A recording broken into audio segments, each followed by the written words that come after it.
আমৃত্য ভালোবাসি তোকে। লেখনীতে সালমা চৌধুরী। পর্ব ৪৪ এর শেষাংশ।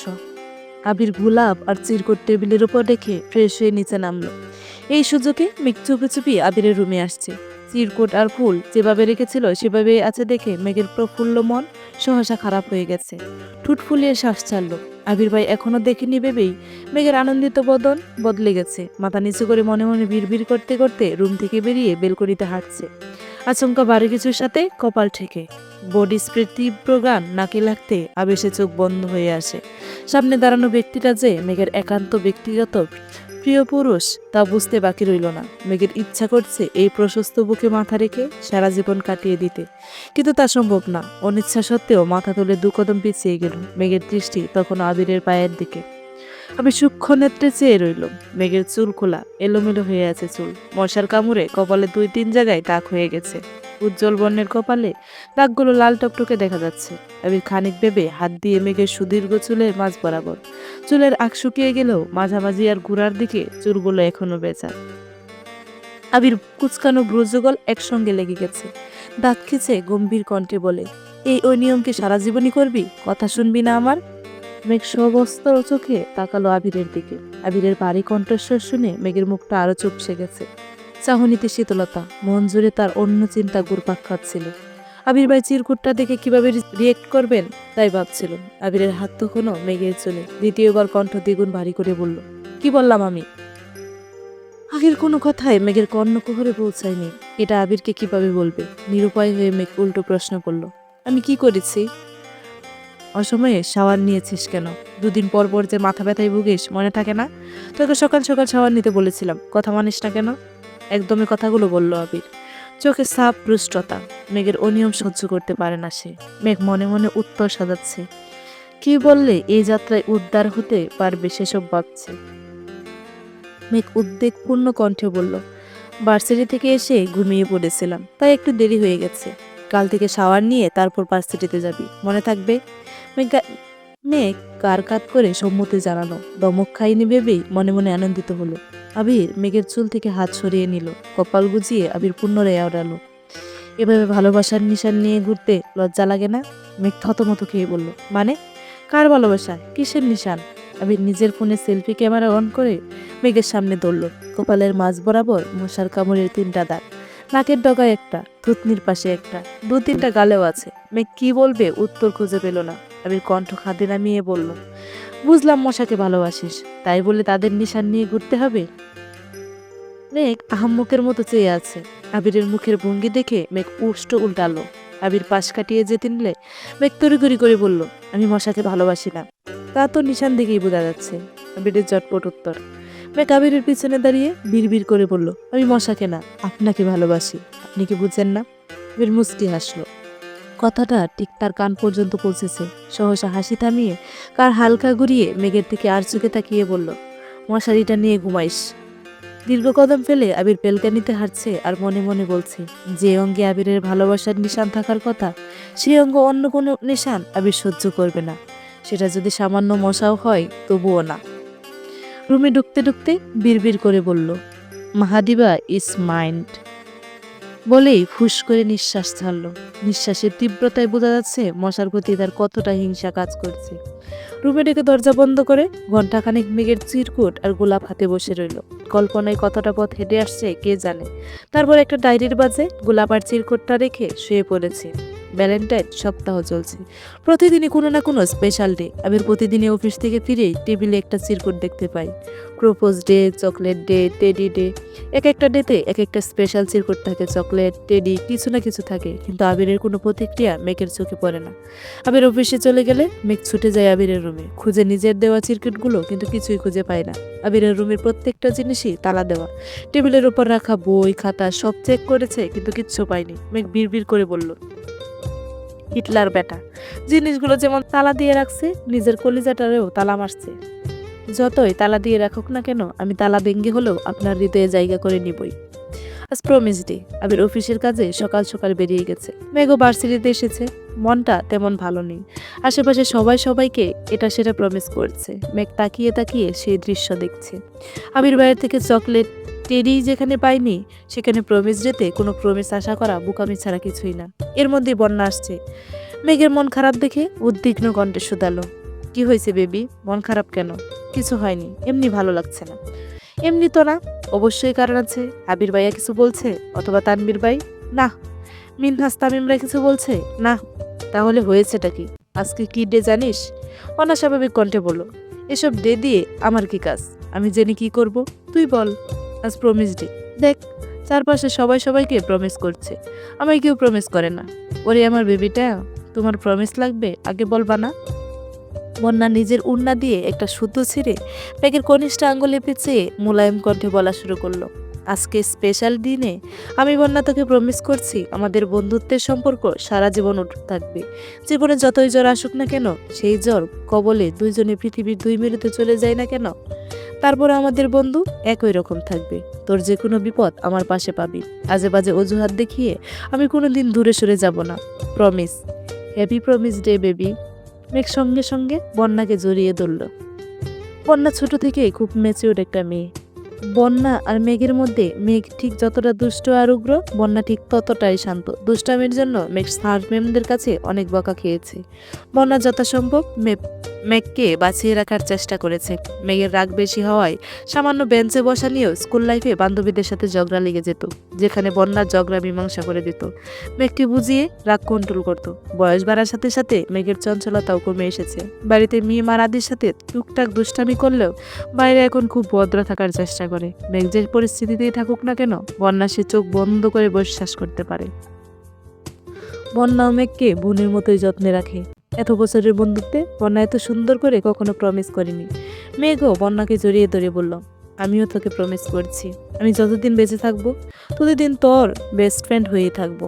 তোর সাথে কত দুষ্টামি করেছি, ঝগড়া করেছি, রাগ দেখাইছি, ইনফ্যাক্ট এখনো কত রাগ দেখাই, তুই কি সুন্দর সব মেনে নেস। তোর মতো বান্ধবী পাওয়া সত্যিই ভাগ্যের বিষয়। আমি খুব ভাগ্য করে তোকে আমার জীবনে পেয়েছি। তোকে কখনোই হারাতে চাই না, আমি খুব ভালোবাসি তোকে।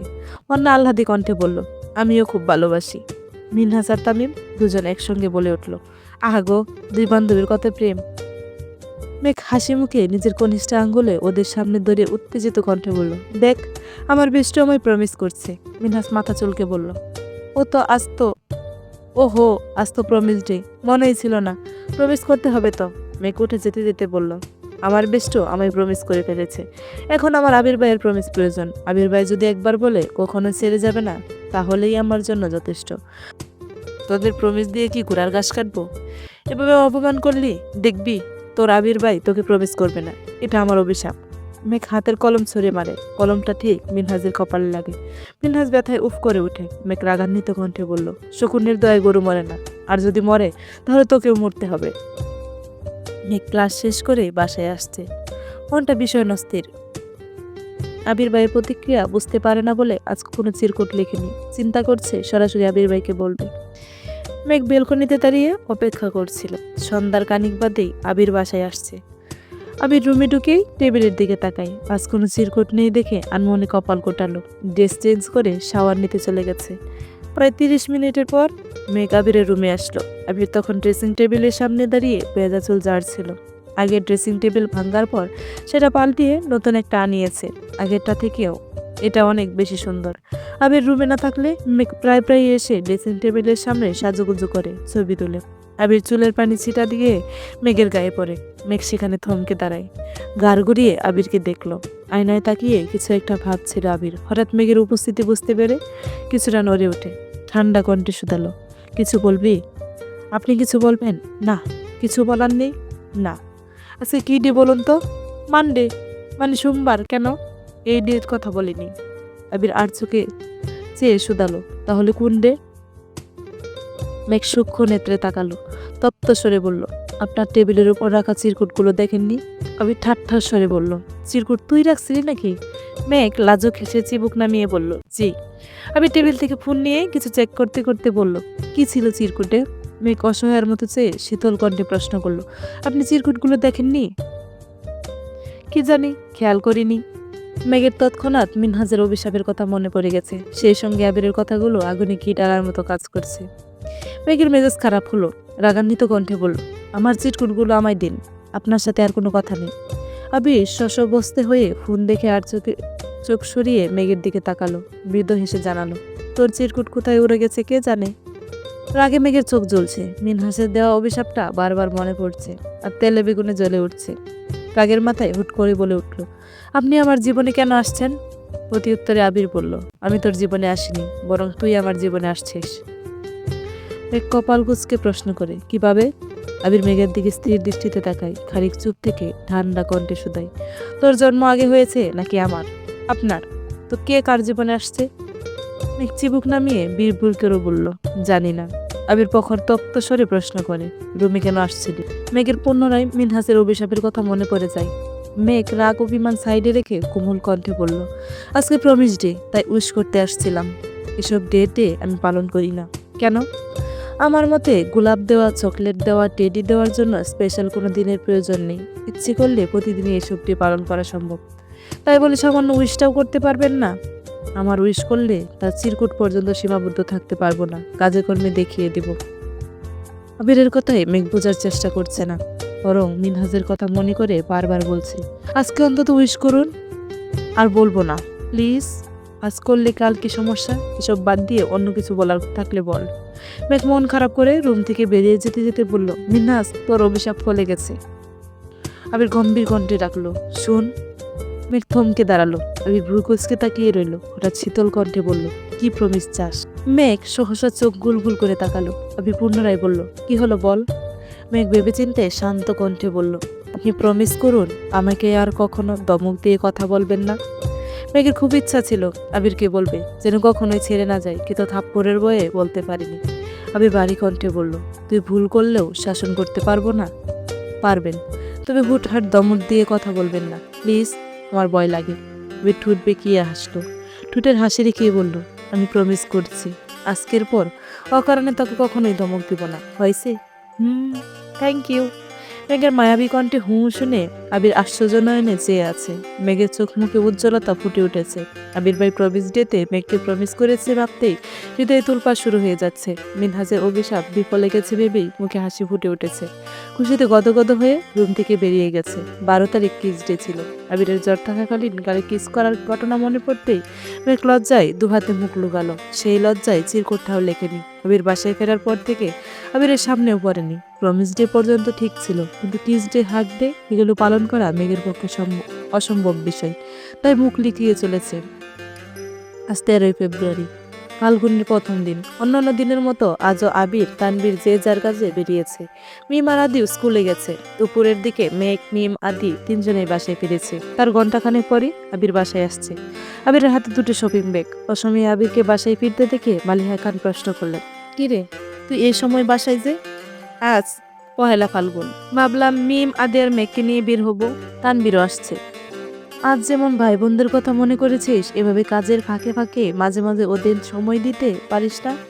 তোর আব্বু প্রায়ই বলে, তানবীর ছাড়া তুই কারোর সাথে ঠিক মতো কথা বলিস না, এটা তোর আব্বুর ভালো লাগে না। আচ্ছা, চেষ্টা করব। আমি দুটা শপিং ব্যাগ হাতে নিয়ে মেঘের রুমের সামনে আসলো। হালকা কাশি দিয়ে দরজা ধাক্কা দিতেই মেঘ থতমত খেয়ে ওঠে। একটু আগে ফেসবুকে হাক দের ভিডিও দেখছিল, তা দেখি আবির ভাইকে নিয়ে অলিক কল্পনায় পাড়ি জমিয়েছিল। আকম্বাদ আবির ভাই রুমে ঢুকায় মেঘ আটকে ওঠে। ওন্না ঠিক করতে করতে তাড়াতাড়ি উঠে বসে। আবির একটা শপিং ব্যাগ মেঘের দিকে এগিয়ে দিয়ে বলল, এটাতে তোর জন্য শাড়ি আছে, কাকিয়াকে বলিস শাড়িটা পরিয়ে দেবে। দ্বিতীয় শপিংটা বিছানার উপর রেখে বলল, এটাতে মিমের জন্য শাড়ি আর ড্রেস আছে, ওর যেটা ভালো লাগে সেটাই পরতে বলিস। মেঘ ঠোঁট উল্টে বলল, আমার ড্রেস কোথায়? তুই শাড়িই পরবি, তাই ড্রেস আনিনি, একটু তাড়াতাড়ি রেডি হওয়ার চেষ্টা করিস। আবির দরজা পর্যন্ত গিয়ে আবারও থামলো। গাড় ঘুরিয়ে শীতল চোখে তাকিয়ে কোমল কণ্ঠে বলল, আজ হিজাব পড়তে হবে। মেঘ আশ্চর্য নয়নে তাকিয়ে আছে। আবির ভাই মেঘকে শাড়ি পরতে বলেছে, তাও আবার নিজেই শাড়ি গিফট করেছেন। ভাবতেই মেঘের ভিতরটা মুগ্ধতায় চেয়ে গেছে। আঁখি চূড়ায় চমক দেখা যাচ্ছে। নিজের চোখ কান কোনো কিছুকে বিশ্বাস করতে পারছে না। মাইশা আপুর বিয়েতে মেঘ শাড়ি পরে দোতলা থেকে নিচতলা পর্যন্ত নামতে পারিনি। আবির ভাইয়ের ঠান্ডা কণ্ঠে হুমকিতে শাড়ি পাল্টাতে বাধ্য হয়েছিল। আজ আবির ভাই নিজেই শাড়ি পরতে বলেছেন, তাও আবার চুল ছেড়ে। মেঘ শপিং ব্যাগ থেকে বাসন্তী রঙের একটা শাড়ি বের করলো, সাথে ম্যাচিং পেটিকোট, দুজোড়া কাচের চুড়ি। মেঘ শাড়িটা হাতে নিয়ে ঘুরিয়ে ফিরিয়ে দেখলো। শাড়িটা এমনিতেই সুন্দর, তবে আবির ভাই দেওয়ায় শাড়ির সৌন্দর্য মনে হচ্ছে দ্বিগুণ বেড়ে গেছে। মিমের শাড়ি আর ড্রেসটা দেখে মেঘ মিমকে দিয়ে আসছে, ওইগুলো বেশ সুন্দর, বলতে হয় আবিরের পছন্দ আছে। মেঘ ফ্রেশ হয়ে ছুটে গেল কাকিয়ার রুমে। কাকিয়া ঘুমাচ্ছে দেখে মেঘ প্রান্তিতে পড়ে গেছে। মেঘের চটপটে মনটা শাড়ি পরার জন্য ছটপট করছে, কি করবে ভেবে পাচ্ছে না। হৃদয়ের তীব্র কম্পনের কাছে ভদ্রতা বেশিক্ষণ টিকল না। মেঘ ধৈর্যহীন কণ্ঠে কাকিয়াকে ডাক শুরু করলো।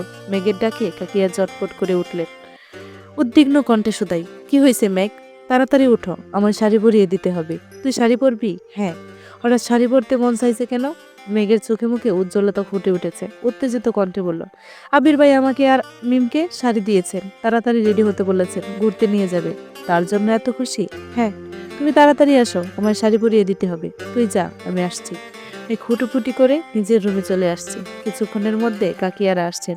মাইশা আপুর বিয়েতে মাইশা আপুর বাঙালি স্টাইলের শাড়ি পরেছিল, তবে আজ কাকিয়া আঁচল ছেড়ে খুব সুন্দর করে কুচি দিয়ে শাড়ি পরিয়ে দিয়েছে। হালকা মেকআপ, হাতে 2 ডজন কাচের চুড়ি, কানে সিম্পল কানের দুল, উষ্ঠদেহে হালকা গোলাপি রঙের রঞ্জক, চোখে হালকা করে দেওয়া কাজল, সঙ্গে গাঢ় আইলাইনারে মেঘের ডাগর ডাগর চোখগুলো অত্যন্ত মায়াবী লাগছে। চুল আছড়ে ঠিক মাঝ বরাবর সিঁথি কেটে কিছু চুল সামনে রেখেছেন, পিছনের দিকে চুলগুলো ঘুমর ছড়িয়ে বেশ খানিকটা নিচে নামলো। চুলের আগ হাঁটুর কিছুটা উপরে। সাজ সম্পূর্ণ হওয়ার পর মেয়ে কিছুটা দূর থেকে ড্রেসিং টেবিলের দিকে তাকালো। অমনি চোখ খোদই প্রশস্ত হয়ে গেল। শাড়িতে নিজেকে কেমন যেন অপরিচিতা লাগছে। কাকিয়া মেঘকে আপাতমস্তক দেখে বলল, মাশাল্লাহ, অনেক সুন্দর লাগছে, বউ বউ লাগছে। মেঘ নড়ে চড়ে দাঁড়িয়ে লাজুক হাসলো, মনে মনে বলল, তোমাদের আবিরের বউ। কাকিয়া মেঘের হাতের দিকে তাকিয়ে ভ্রু কুচকালো, তপ্ত স্বরে বলল, তুই একটু বস, আমি আসছি। কাকিয়া মিমের রুমে আসলো। মিম ততক্ষণে প্রায় রেডি। আদির চুল আশ্রে দিচ্ছিল। তানবীর, আবির আর আদির জন্য বাসন্তী রঙের পাঞ্জাবি আনা হয়েছে। পাঞ্জাবি 3টা গতকালই তানবীর নিয়ে আসছে। 2টা শাড়ি আর ড্রেস আজ আবির নিয়ে আসছে। তানবীর নিজে আদির হাত মুখ ধুয়ে সাজিয়ে দিয়েছে। মিমের রুমে যাওয়ায় মিম আবারও আদির চুলগুলো ঠিকমতো আশ্রিয়ে দিচ্ছিল। আকলিমা খান রুমে ঢুকতে ঢুকতে দেখলেন বিছানার উপর শাড়ি পরে আছে, অথচ মিম ড্রেস পরেছে। আকলিমা খান জিজ্ঞাসু দৃষ্টিতে তাকিয়ে শুধালেন, মেঘ শাড়ি পরেছে, তুই পরিসনি কেন? আমার শাড়ি পরতে ভালো লাগে না আম্মু, শাড়ি দেখলেই রাগ ওঠে। এখন রাগ উঠছে ঠিকই, শাড়ি পরার বয়স হয়নি তো, তাই। দুদিন পর মেঘের মতো তুইও শাড়ি পরার জন্য ছটফট করবি। সে যাই হোক, তোর আলতাটা দে। মিম ড্রেসিং টেবিল থেকে আলতা বের করে আম্মুকে দিল। আকলিমা খান মেঘের 2 হাতে 2 পায়ে খুব সুন্দর মতনে আলতা পরিয়ে দিয়েছে। কিছুক্ষণের মধ্যেই মিম ও মেঘ নিচে নামলো। আদি রেডি হয়ে বাসা থেকে বেরিয়ে গেছে। মেন গেট পার হতেই মেঘের নজর পড়ে বাসন্তী রঙের পাঞ্জাবি পরনে প্রিয় মানুষটার দিকে। পাঞ্জাবির হাত কুনুই পর্যন্ত উঠানো, হাতে কালো রঙের বনে, অনামিকা আঙ্গুলে জলজল করছে একটা আংটি। চোখে সানগ্লাস পরে গাড়ির সাথে হেলান দিয়ে দাঁড়িয়ে ফোন টিপছিল। বাসন্তী রঙে আবির ভাইকে দেখে মেঘের হৃদয়ে বসন্ত দোলা দিচ্ছে। বুকের ভেতরের স্পন্দনটা ছুটছে বেগতিক। বদলে গেল মেঘের অভিপ্রায়। চোখ দুটো প্রেমানুভূতিতে চকচক করছে। আবির ভাইকে এভাবে দেখে মেঘের হার্টবিট থমকে গেছে। মেঘ মনে মনে নিজেকে আওড়ালো, আর কতভাবে আপনি আমার ছোট্ট হৃদয়ে অগ্নিকাণ্ড চালাবেন? মিমের ডাকে মেঘের মনোযোগ সরে, দৃষ্টি নামিয়ে নেয়, কুচিগুলো ধরে আস্তে ধীরে পা বাড়ায়। তখনই আবিরের দৃষ্টি পড়ে আলতারাঙ্গা পায়ের দিকে। অমনি বুকের ভেতরটা মুচড় দিয়ে উঠেছে। আলতারাঙ্গা পায়ের মালিক যে আবিরের হৃদয়ের রানী। আলতায় রাঙানো পা এ নিয়ে দ্বিতীয়বার দেখেছে। প্রথমবার দেখেছিল মাইশা আপুর বিয়েতে। আবির মেঘের পা থেকে মাথা অবধি দেখলো। আবিরের হৃদয়ে অন্তঃস্থল জুড়ে অস্থিরতা কাজ করছে। বাসন্তী রঙ্গা শাড়ি, সুদীর্ঘ ঘন কালো চুল, মায়াবী চোখ দুটো, আঁকি সদ্য ফোটা রঙিন হাসিতে মন্ত্রমুগ্ধ আবির সম্মোহনী দৃষ্টিতে তাকিয়ে আছে মেঘের দিকে। শাড়িতে মেঘকে দেখে কেউ বলবেই না এই মেয়ের বয়স 18, কিছুদিন পর 19-এ পা দেবে। মেঘকে দেখে মনে হচ্ছে 22-23 বছরের যুবতী মেয়ে। মেঘকে দেখে অজানা শিহরণে আবিরের শরীর ঝাঁকুনি দিয়ে ওঠে। বক্ষস্থলে ইতস্ততা কাটানোর সাথে তার নেই। আবির হৃদয়টাকে ক্ষতবিক্ষত করার অস্ত্র আবির নিজেই মেঘের হাতে তুলে দিয়েছে। জেনে বুঝে নিজেকে ধ্বংসের দ্বার প্রান্তে নিতে যাচ্ছে আবির। জোরালো হৃদস্পন্দনের শব্দ আবিরের কান পর্যন্ত পৌঁছাতেই আবির ডুব কিনল। আকাশের দিকে তাকিয়ে দীর্ঘ নিঃশ্বাস ছাড়লো। চোখ বন্ধ করে খানিক ভাবলো। চোখ মেলে তাকালেই আবিষ্কার করলো মেঘ আবিরের ঠিক এক হাত দূরে দাঁড়ানো। এত কাছাকাছি দাঁড়ানোতে মেঘের গায়ের গন্ধ আবিরের নাসারন্ধ পর্যন্ত পৌঁছে যায়। এই ঘ্রাণ আবিরকে বারংবার মাতাল বানাতে সক্ষম। মেঘ সুমধুর কণ্ঠে বলে, কি হয়েছে আপনার? আবির সম্মোহিত দৃষ্টিতে তাকিয়ে শীতল কণ্ঠে বলে, হয়নি, তবে হবে। কি হবে? কি হবে? তোর মাথা, গাড়িতে উঠ। মেঘ বেঞ্চি কেটে চুপচাপ গাড়িতে গিয়ে বসলো। মিম, মেঘ, আদি তিনজনে পিছনে বসেছে। আবির ড্রাইভিং সিটে বসেছে, তানভীর তার পাশেই বসেছে। গাড়ি স্টার্ট দিল। 10 মিনিটের কম করে হলেও 50 বার গাড়িতে থাকা আয়নাতে মেঘকে দেখেছে। আরো 5 মিনিট যাওয়ার পর আবির আচমকা গাড়ি সাইড করে থামালো। তানভীর উদ্বিগ্ন কণ্ঠে বলল, কোনো সমস্যা ভাইয়া? ভাই, আজ গাড়ি তুই চালা, আমি পারছি না। তানভীর গাড়ি থেকে নেমে ড্রাইভিং সিটে বসেছে। শান্ত কণ্ঠে বলল, আমি কিন্তু তোমার মতো চালাতে পারবো না, যেভাবে খুশি চালাও, আমায় বিরক্ত করিস না প্লিজ। তানভীর ঠোঁট বেঁকিয়ে মুচকি হাসলো। আবিরের হৃদয়ের তুলপাত তানভীর কিছুটা হলেও বুঝতে পেরেছে। মেঘ পিছন সিটে বসা থেকে একটু উঠে পিছন থেকে আবিরের কপালে হাত রেখে প্রশ্ন করলো, আপনার কি শরীর খারাপ? আবির চোখ বন্ধ করে দীর্ঘশ্বাস ছেড়ে বিড়বিড় করে বলল, কারোর হৃদয় হরণ হলে সে কি সুস্থ থাকতে পারে? চলবে।